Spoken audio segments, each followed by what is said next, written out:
ನಮ್ಮ ಪುರಾಣ ಗ್ರಂಥಗಳು ಈ ದೇಶದ ಎಪಿಕ್ ಆದಂಥ ರಾಮಾಯಣ, ಮಹಾಭಾರತ, ಭಗವದ್ಗೀತೆ ಇದನ್ನೆಲ್ಲನೂ ಈಗಿನ ಜನ್ರೇಷನ್ಗೆ ಸುಮಾರು ವಿಚಾರಗಳು ಗೊತ್ತೇ ಇಲ್ಲ ಅವ್ರಿಗೆ. ಆಮೇಲೆ ಹೇಳುವಂಥವರು ಇಲ್ಲ, ಅದಿಲ್ಲ, ಇದು ಕಾಲ್ಪನಿಕ, ಇದು ಸತ್ಯ ಅಲ್ಲ. ಬೇರೆ ಧರ್ಮಗ್ರಂಥಗಳಾದರೆ ಅವರೆಲ್ಲರೂ ಕರೆಕ್ಟಾಗಿರುತ್ತೆ, ನಮ್ಮದು ಧರ್ಮಗ್ರಂಥ ಸರಿ ಇಲ್ಲ ಅನ್ನೋ ಥರ ಮಾಡ್ತಾರೆ. ಆದರೆ ಕೋರ್ಟಲ್ಲಿ ಮಾತ್ರ ಭಗವದ್ಗೀತೆ ಮೇಲೆ ಸತ್ಯ ಮಾಡಿಸ್ತಾರೆ. ನಾನು ಹೇಳುವುದೆಲ್ಲ ಸತ್ಯ, ಸತ್ಯವನ್ನು ಬಿಟ್ಟು ಬೇರೇನೂ ಹೇಳುವುದಿಲ್ಲ ಅಂತ ಸತ್ಯ ಮಾಡ್ತಾರೆ. ಇಲ್ಲಿ ಭಗವದ್ಗೀತೆನೇ ಇಲ್ಲ ಅನ್ನೋರು ಅಲ್ಲಿ ಸತ್ಯ ಮಾಡುವಾಗ ಎಷ್ಟು ಸತ್ಯ ಮಾಡ್ತಾರೆ ಅಂತ ನೀವೇ ತಿಳ್ಕೊಬೇಕು, ಜನ ತಿಳ್ಕೊಬೇಕು ಅದನ್ನು. ಅದೇ ರೀತಿ ನಮ್ಮ ಫ್ರೀಡಮ್ ಫೈಟರ್ಸ್ಗಳಲ್ಲಿ ದೇಶಕ್ಕೋಸ್ಕರ ಅವರ ಪ್ರಾಣವನ್ನೇ ತೆತ್ತಂಥ ಮಹಾನ್ ನಾಯಕರುಗಳನ್ನ ನಾವು ಮರ್ತೇ ಹೋಗ್ತಾಯಿದ್ದೀವಿ. ಮುಂದಿನ ಜನ್ರೇಷನ್ಗೆ ಅವ್ರದ್ದೇನು ಕಾಂಟ್ರಿಬ್ಯೂಷನ್ನು ಅಂತ ಹೇಳೋಕ್ಕೆ ಕೂಡ ಪುಸ್ತಕ ಓದೋ ಅಭ್ಯಾಸ ಹೊರಟೋಗಿದೆ. ಇನ್ನು ಯೂಟ್ಯೂಬಲ್ಲಿ ನೋಡ್ತಾರೆ, ಬೇಜಾರಾದರೆ ಹಂಗೆ ಆಫ್ ಮಾಡಿರ್ತಾರೆ. ಟಿ ವಿನಲ್ಲಿ ಅದನ್ನು ಬಿಟ್ಟು ಎಲ್ಲ ಬರ್ತವೆ. ಫ್ರೀಡಮ್ ಫೈಟರ್ಗಳ ಬಗ್ಗೆ ಬಿಟ್ಟು ಇನ್ನೆಲ್ಲ ಏನಾದರೂ ಇದ್ದರೆ ಬರುತ್ತೆ. ಇವತ್ತು ನಾನು ಹೇಳಕ್ಕೆ ಹೊರಟಿರೋದು ಭಗತ್ ಸಿಂಗ್ ಅಂತ. ನಮ್ಮ ಫ್ರೀಡಮ್ ಸ್ಟ್ರಗಲಲ್ಲಿ ಯಾವ ರೀತಿ ಮನಸ್ಥಿತಿ ಇಟ್ಕೊಂಡು ಫ್ರೀಡಮ್ ಸ್ಟ್ರಗಲ್ ಮಾಡಿದ್ರು, ಅದಕ್ಕೆ ಅಹಿಂಸಾ ಹೆಸರಿನಲ್ಲಿ ಅವ್ರನ್ನ ನೇಣಿಗೆ ಹೆಂಗೆ ನಾವು ಬಲಿ ಕೊಟ್ವಿ, ಇದನ್ನೆಲ್ಲ ಒಂದು ಸಾರಿ ಹೇಳಬೇಕು. ಯುವ ಜನತೆಗೆ ಅವ್ರ ಬಗ್ಗೆ ಗೊತ್ತಾಗಬೇಕು. ಅವರು ಸ್ವಾತಂತ್ರ್ಯ ಸಂಗ್ರಾಮಕ್ಕೋಸ್ಕರ ಅವರ ದೃಷ್ಟಿ ಯಾವ ರೀತಿ ಇತ್ತು, ಅವರು ಎಷ್ಟು ತ್ಯಾಗ ಮಾಡಿದ್ದಾರೆ, ಅದನ್ನು ನಾವು ಜ್ಞಾಪಿಸ್ಕೋಬೇಕು. ಈಗ ಬಿಡಿ, ಸ್ವಾತಂತ್ರ್ಯದ ಬಗ್ಗೆ ನಾವು ಹೇಳ್ತಲೇ ಇರ್ತೀವಿ, ಕಾಂಗ್ರೆಸ್ ಪಕ್ಷನೇ ಸ್ವಾತಂತ್ರ್ಯ ತಂದುಕೊಟ್ಟಿದ್ದು ನಿಜ. ಆವಾಗ ಮಹಾತ್ಮ ಗಾಂಧಿಯವರ ಲೀಡರ್ಶಿಪ್ಪಲ್ಲಿ, ನಾಯಕತ್ವದಲ್ಲಿ ಎಲ್ಲ ಪೊಲಿಟಿಕಲ್ ಲೀಡರ್ಸೂ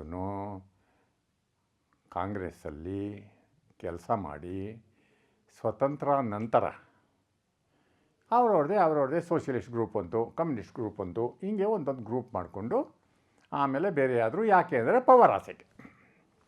ಅದುವೇನು ದೇಶದ ಆಸೆಗೋಸ್ಕರ ಅಲ್ಲ, ನಮ್ಮ ಸಿದ್ಧಾಂತ ಬೇರೆ, ನಿಮ್ಮ ಸಿದ್ಧಾಂತ ಬೇರೆ, ಅದಕ್ಕೆ ನಮ್ಮದೇ ಒಂದು ಪಕ್ಷ ಮಾಡ್ಕೋತೀವಿ ಅಂತ ಹೋದರು. ಆದರೆ ನಾವು ಇವತ್ತು ಮಾತಾಡೋಕ್ಕೆ ಹೊರಟಿರೋದು ಭಗತ್ ಸಿಂಗ್ ಅವ್ರದ್ದು ತ್ಯಾಗ ಮನೋಭಾವ. ಭಾರತ ಮಾತೆಗೆ ಅವರ ಸೇವೆನ ಸೂರ್ಯಚಂದ್ರರಿರೋವರೆಗೂ ಮರಿಬಾರ್ದು. ಆದರೆ ಸುಮಾರು ಜನ ಮರ್ತೋಗಿದ್ದಾರೆ. ಆದರೆ ನಾವು ಈಗ ಸುಮಾರು 60-70ಸಲ್ಲಿ ಭಗತ್ ಸಿಂಗಾಗಿ ಮನೋಜ್ ಕುಮಾರ್ ಅವರು ಆ್ಯಕ್ಟಿಂಗ್ ಮಾಡಿದಂಥ ಒಂದು ಶಹೀದ್ ಅಂತ ಒಂದು ಪಿಕ್ಚರ್ ಬಂದಿತ್ತು. ಈಗ ಒಂದು 2-3 ಪಿಕ್ಚರ್ ಬಂದಿದೆ. ಅದರಿಂದ ಪಿಕ್ಚರ್ ಬಂದಿರೋದ್ರಿಂದ ಸ್ವಲ್ಪ ಜನಕ್ಕೆ ಗೊತ್ತಾಗಿರ್ಬೋದು ಅಂತ ಕಾಣ್ತದೆ. ಇಲ್ಲಿ ಭಗತ್ ಸಿಂಗ್ ಅವರು 1907ನೇ ಇಸ್ವಿಯಿಂದ 1931ರವರೆಗೂ ಅವರ ಜೀವಿತಾವಧಿ. ಭಾರತದ ಸ್ವಾತಂತ್ರ್ಯನ ಬರೀ ನಾವು ಅಹಿಂಸೆಯಿಂದ ತರೋದಕ್ಕಾಗೋದಿಲ್ಲ. ನಾವು ಕ್ರಾಂತಿಕಾರಿಗಳಾದರೆ ಬ್ರಿಟಿಷರು ಹೆದರ್ಕೊಂಡು ನಮಗೆ ಸ್ವಾತಂತ್ರ್ಯ ಕೊಡ್ತಾರೆ ಅನ್ನೋ ಧ್ಯೇಯ ಇಟ್ಕೊಂಡಿದ್ದವರು. ಅವರ ಜನನ ಜರನ್ವಾಲಾ ತಾಲೂಕಿನ ಬಂಗಾ ಎಂಬ ಹಳ್ಳಿಯಲ್ಲಿ ಆಗುತ್ತೆ. ಅವರ ತಾಯಿ ಶ್ರೀಮತಿ ವಿದ್ಯಾವತಿ ಮತ್ತು ಜೀವ ವಿಮಾ ಕಂಪನಿಯಲ್ಲಿ ಏಜೆಂಟ್ರಾಗಿ ವೃತ್ತಿ ಮಾಡ್ತಿದ್ದಂಥ ಅವ್ರ ತಂದೆ ಕಿಶನ್ ಸಿಂಗ್ ಅಂತ.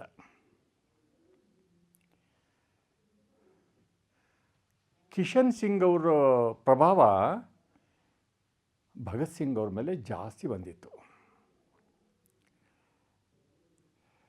ಇವರ ಚಿಕ್ಕಪ್ಪ ಒಬ್ಬರು ಅಜಿತ್ ಸಿಂಗ್ ಅಂತ ಇದ್ದರು.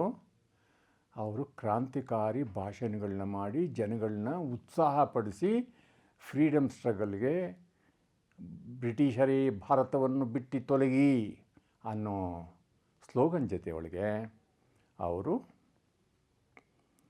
ದೊಡ್ಡ ಭಾಷಣಕಾರರಾಗಿದ್ದರು. ರೈತರು ಕೂಡ ಅವರು ಹಲವಾರು ಚಳವಳಿಗಳನ್ನ ಮಾಡಿಸ್ತಾಯಿದ್ರು. ಅವ್ರ ಚಿಕ್ಕಪ್ಪನೂ ಅವರಿಗೆ ಪ್ರೇರಣೆ. ಅಜಿತ್ ಸಿಂಗ್ ಅವ್ರನ್ನ ಹಿಡಿಯೋದಕ್ಕೆ ಬ್ರಿಟಿಷರ್ಸು ಸುಮಾರು ಜಾಲಗಳನ್ನ ಮಾಡಿದ್ರು.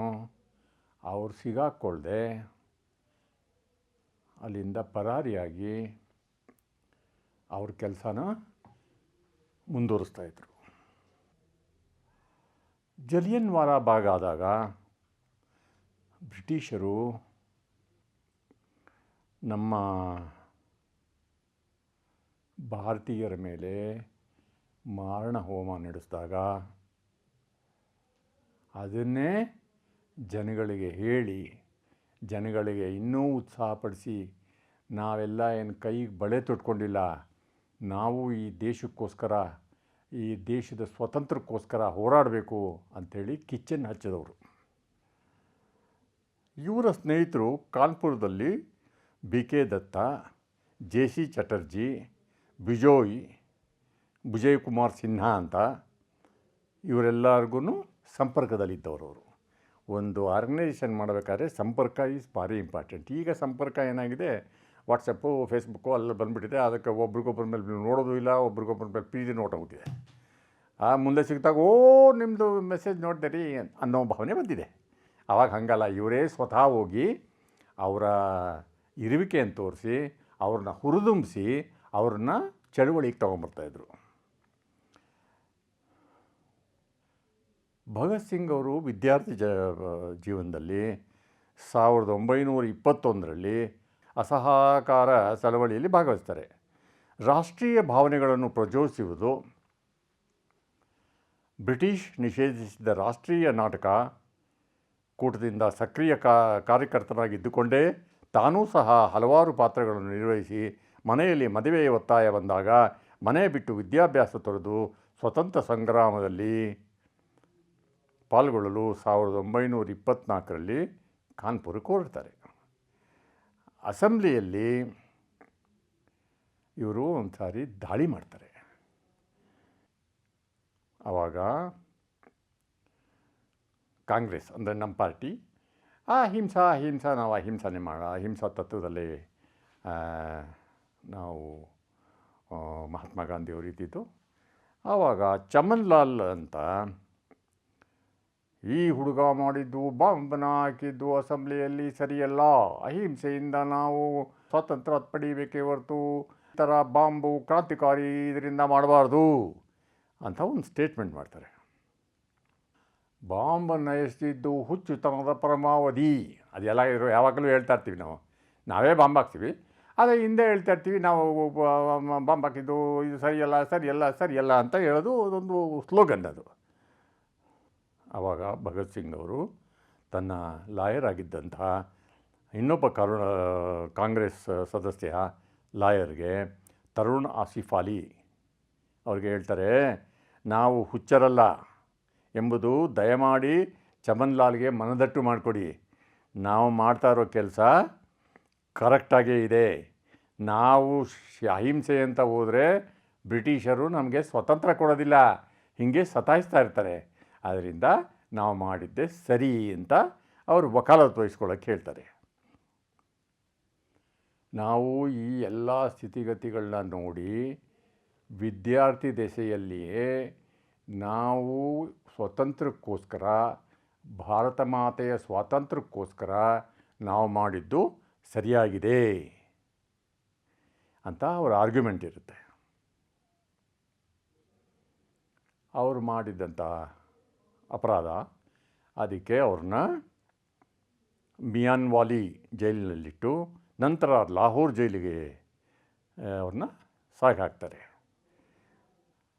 ಲಾಹೋರ್ ಪಿತೂರಿ ಮೊಕದ್ದಮೆ ಹೀಗೆ ಹಲವು ಅಪರಾಧಗಳ ಸರಣಿ ಪಟ್ಟಿಯನ್ನು ಅವರ ಸುತ್ತಲೂ ಬ್ರಿಟಿಷರು ಎಳೆಯಲಾರಂಭಿಸಿದರು. ಅಂದರೆ ಬಂದ್ ಮಾಡಿದ್ದಾರೆ ಅಂದರೆ ಇನ್ನೂ ಒಂದು 4-5 ಫಿಟ್ಟಿಂಗ್ ಮಾಡ್ತಾರಲ್ಲ ಈಗಿನ ಕಾಲದ ಪೊಲೀಸರು, ಹಂಗೆ ಆವಾಗಲೂ ಅವ್ರಿಗೆ ಅವರ ಮೇಲೆ ಮಾಡೋದಕ್ಕೆ ಎಲ್ಲ ಇದು ಮಾಡ್ತಾ ಇರ್ತಾರೆ.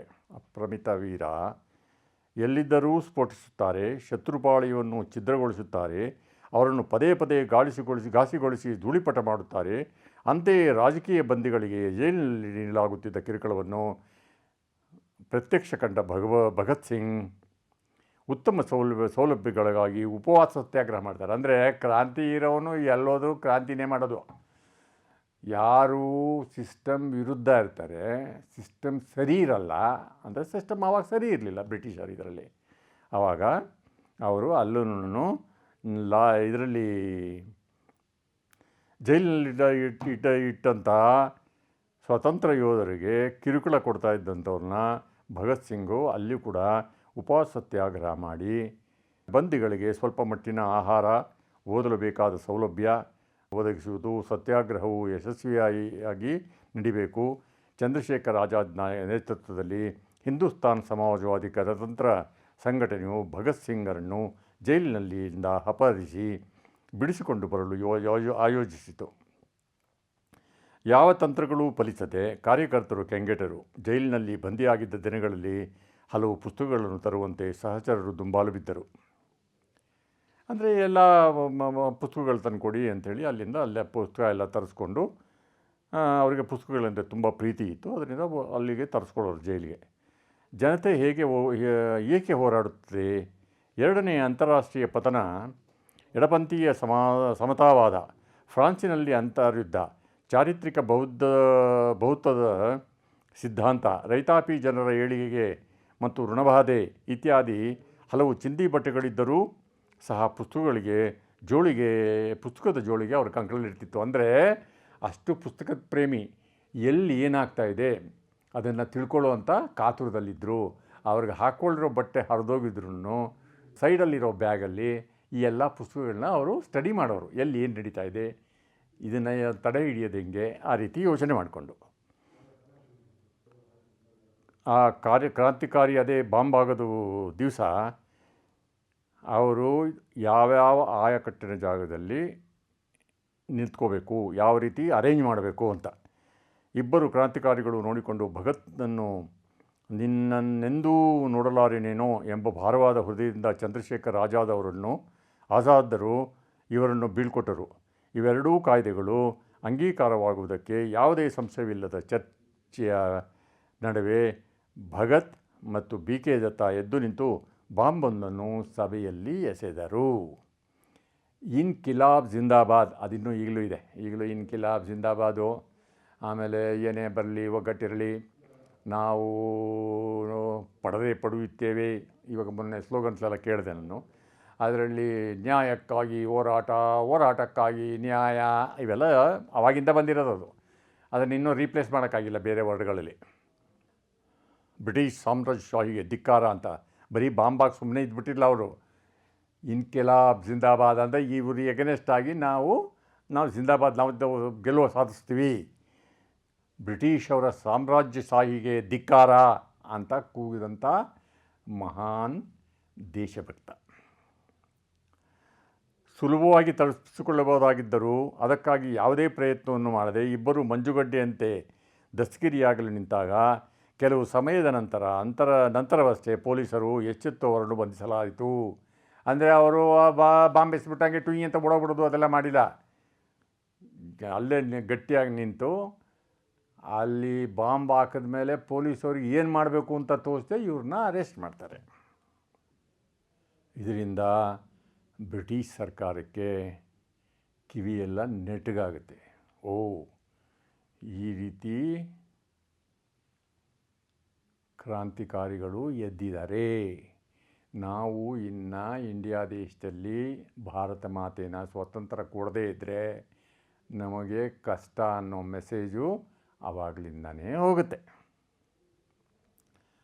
ಭಗತ್ ಸಿಂಗ್ ಅವರು ಕೊನೆಯ ದಿನಗಳಲ್ಲಿ ಸಂಘಟನೆಯ ಬಹುತೇಕ ಮಂದಿ ಸೆರೆಮನಿಯಲ್ಲಿ ನ್ಯಾಯಾಲಯದ ಕುರಿತು ಚರ್ಚಿಸುತ್ತಿದ್ದಾಗ ರಾಜಗುರು ಭಗತ್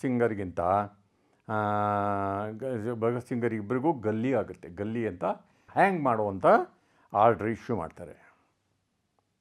ಅದನ್ನು ಕೇಳಿದ ತಕ್ಷಣನೇ ರಾಜಗುರು ಮತ್ತು ನನಗೆ ಏಕೆ ಶಿಕ್ಷೆ ವಿಧಿಸಲಿಲ್ಲ, ನಮ್ಮನ್ನು ಬಿಡುಗಡೆಗೊಳಿಸುತ್ತಿದ್ದರೇನು ಎಂದು ನಗುತ್ತಾ ಕೇಳಿದ ಭಗತ್ ಸಿಂಗ್ ಮಾತುಗಳು ಅವರಲ್ಲಿರ ಕಂಪನ ಅಂದರೆ ಅವರ ಥಾಟ್ಸ್ ಹಂಗಿತ್ತು. ಯಾರಲ್ಲಿಯೂ ಉತ್ತರ ಸಿಗದೆ ನಿಶಬ್ದವಾದ ನಿರ್ಲಿಪ್ತತೆಯಿಂದ ಆವರಿಸಿದವು.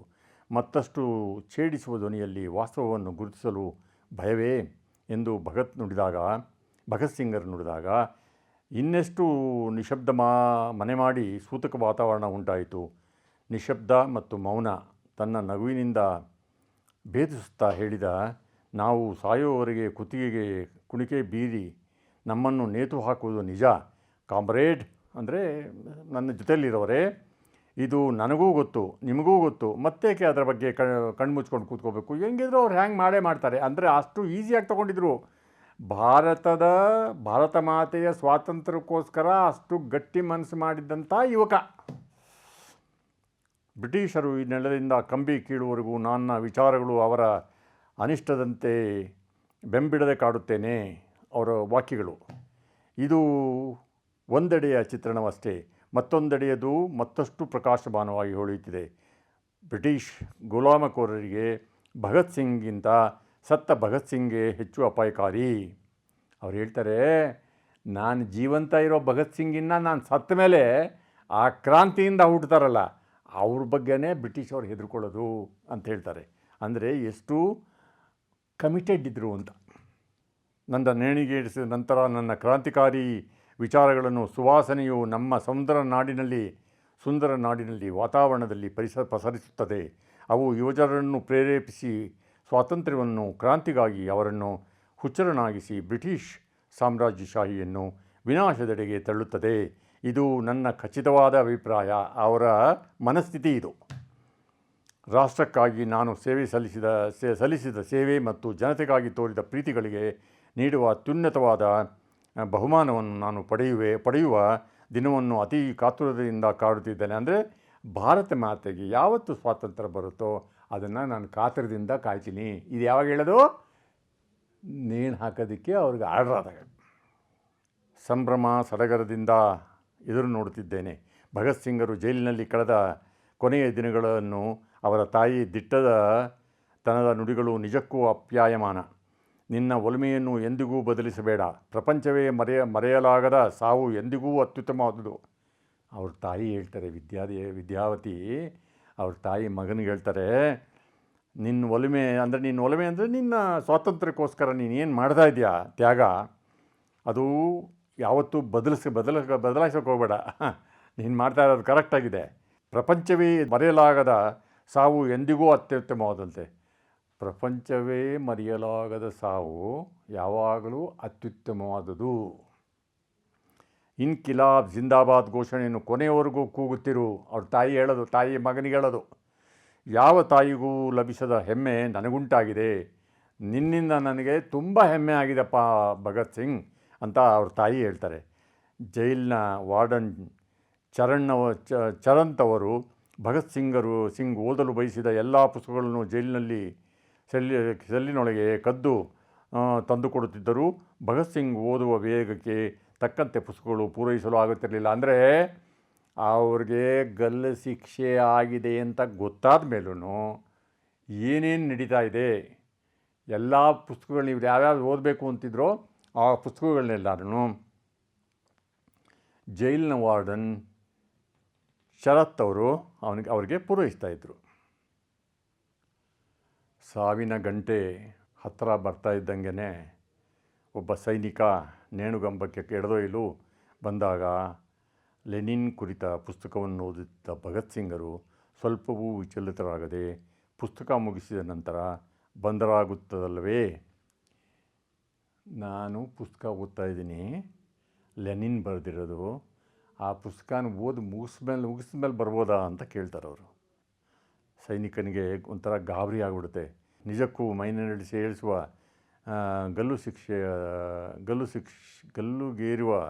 ಏರಿಸುವ ದಿನ ಸಹ ಎದೆಗುಂದದೆ ಖುಷಿಯಲ್ಲಿದ್ದ ಸ್ಥಳದ ಪ್ಲಾಟ್ಫಾರ್ಮ್ ಮೇಲೆ ನಿಂತು ಹಗ್ಗಕ್ಕೆ ಮುತ್ತಿಕ್ಕುತ್ತಾ ಇನ್ಕಿಲಾಬ್ ಜಿಂದಾಬಾದ್.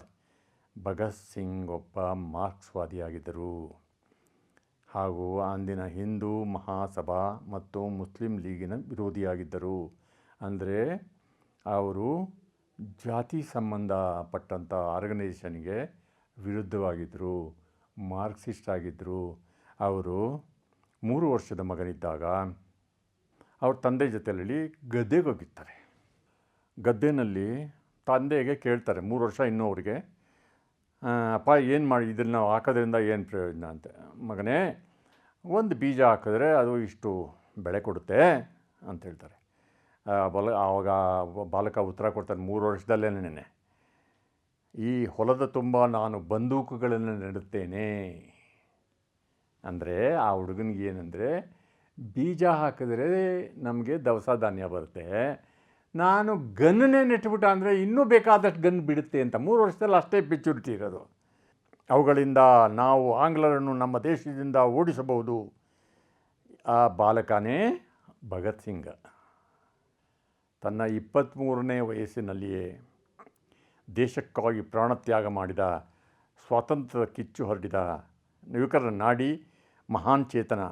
ಅಮ್ಮ ಗಲ್ಲು ಆಯಿತೆಂದು ಅವ್ರ ತಾಯಿಗೆ ಹೇಳ್ತಾನೆ ಅವನು, ಗಲ್ಲಾಗೋ ದಿವಸ, ಅಮ್ಮ ಗಲ್ಲಾಯಿತೆಂದು ದುಃಖ ಪಡಬೇಡ, ಆಂಗ್ಲ ಸರ್ಕಾರವನ್ನು ಕಿತ್ತೊಗೆಯುವವರೆಗೂ ಮತ್ತೆ ಮತ್ತೆ ನಾನು ಹುಟ್ಟುತ್ತಲೇ ಇರುತ್ತೇನೆ ಅಂತ ತನ್ನ ತಾಯಿಗೆ ಹೇಳ್ತಾರೆ. ಇವ್ರದ್ದು ಬಾಂಬ್ ಹಾಕಿದ ಮೇಲೆ ಗೋಪಾಲಕೃಷ್ಣ ಗೋಖಲೆ ಅವರು ಫಾರ್ಮರ್ ACC ಪ್ರೆಸಿಡೆಂಟ್ ಆಗಿರ್ತಾರೆ. ಅವರು ಬ್ರಿಟಿಷರಿಗೆ ಒಂದು ಮನವಿ ಪತ್ರ ಸಲ್ಲಿಸ್ತಾರೆ. ಆ ಹುಡುಗ, ಚಿಕ್ಕ ಹುಡುಗ, ಏನೋ ತಪ್ಪು ಮಾಡಿಬಿಟ್ಟಿದ್ದಾನೆ, ಅವನಿಗೆ ಗಲ್ಲಿಗೇರಿಸಬೇಡಿ ಅಂತ. ಆವಾಗ ಬ್ರಿಟಿಷವ್ರು ಹೇಳ್ತಾರೆ, ನೀವು ಕಾಂಗ್ರೆಸ್ ಇಷ್ಟು ದೊಡ್ಡ ಪಕ್ಷ ಇದೆ, ಬೇರೆ ಇನ್ಯಾರೂ ಬಂದಿಲ್ವಲ್ಲ, ನೀವೊಂದು ಕೆಲಸ ಮಾಡಿ, ನಿಮ್ಮ ಪಾರ್ಟಿಯಿಂದ ಇನ್ಯಾರ್ದಾದ್ರೂ ಒಂದು 2 ಸಿಗ್ನೇಚರ್ ತೊಗೊಂಬಂದು ಕೊಟ್ಟರೆ ನಾವು ಆಮೇಲೆ ಕನ್ಸಿಡರ್ ಮಾಡ್ತೀವಿ ಅಂತ ಹೇಳ್ತಾರೆ. ಆವಾಗ ಅವ್ರು ಬಂದು ಮಹಾತ್ಮ ಗಾಂಧಿಯವ್ರಿಗೆ ಹೇಳಿ ಒಂದು ಲೆಟ್ರ್ ಕೊಟ್ಬಿಟ್ರೆ ಆ ಹುಡುಗನಿಗೆ ಗಲ್ಲು ಶಿಕ್ಷೆ ಹೋಗ್ತದೆ ಅಂತ. ಆದರೆ ಮಹಾತ್ಮ ಗಾಂಧಿಯವರು ಅಹಿಂಸಾ ತತ್ವವನ್ನು ಇಟ್ಕೊಂಡಿದ್ದರಿಂದ ಅದಾದಮೇಲೆ ಬೇಕಾದಷ್ಟು ಅಹಿಂಸೆನೇ ಆಯಿತು. ಆದರೆ ಅವತ್ತು ಅವರು ಒಂದು ಲೆಟ್ರ್ ಕೊಡೋದಕ್ಕೆ ಹಿಂದೆ ಮುಂದೆ ನೋಡ್ತಾರೆ. ಹೀಗಾಗಿ ಸ್ವಾತಂತ್ರ್ಯಕ್ಕೋಸ್ಕರ ಹೋರಾಡಿದಂಥ ಭಗತ್ ಸಿಂಗ್ನ ಈಗಿನ ಜನತೆ, ಯುವಕರು ನೆನೆಸ್ಕೊಂಡು ಅವರ ಕಿಚ್ಚನ್ನು ನಾವು ಬೆಳೆಸ್ಕೊಳ್ಳೋಕ್ಕೆ ಟ್ರೈ ಮಾಡಬೇಕು ಅಂತ ಈ ಮೂಲಕ ನಿಮಗೆ ಹೇಳ್ತೀನಿ. ಭಗತ್ ಸಿಂಗ್ ಅವ್ರಿಗೆ ಬಗ್ಗೆ ನಾನು ಕೆಲವಾರು ಪಾಯಿಂಟ್ಗಳು ಮಾತ್ರ ಹೇಳಿದ್ದೀನಿ. ಇನ್ನೂ ಹೇಳೋದಕ್ಕೆ ಬೇಕಾದಷ್ಟಿದೆ. ಭಗತ್ ಸಿಂಗ್ ಅವ್ರನ್ನಾಗೆ ಇದನ್ನು, ಈ ಸಂಚಿಕೆಯನ್ನು ಅವ್ರಿಗೆ ಮುಡುಪಾಗಿಟ್ಟು ಅವ್ರನ್ನ ನೆನೆಯುತ್ತಾ ಸದಾ ಮನನ ಮಾಡುತ್ತಾ ಈ ಎಪಿಸೋಡನ್ನ ಭಗತ್ ಸಿಂಗ್ ಅವ್ರಿಗೆ ಅರ್ಪಿಸಿದ್ದೇನೆ.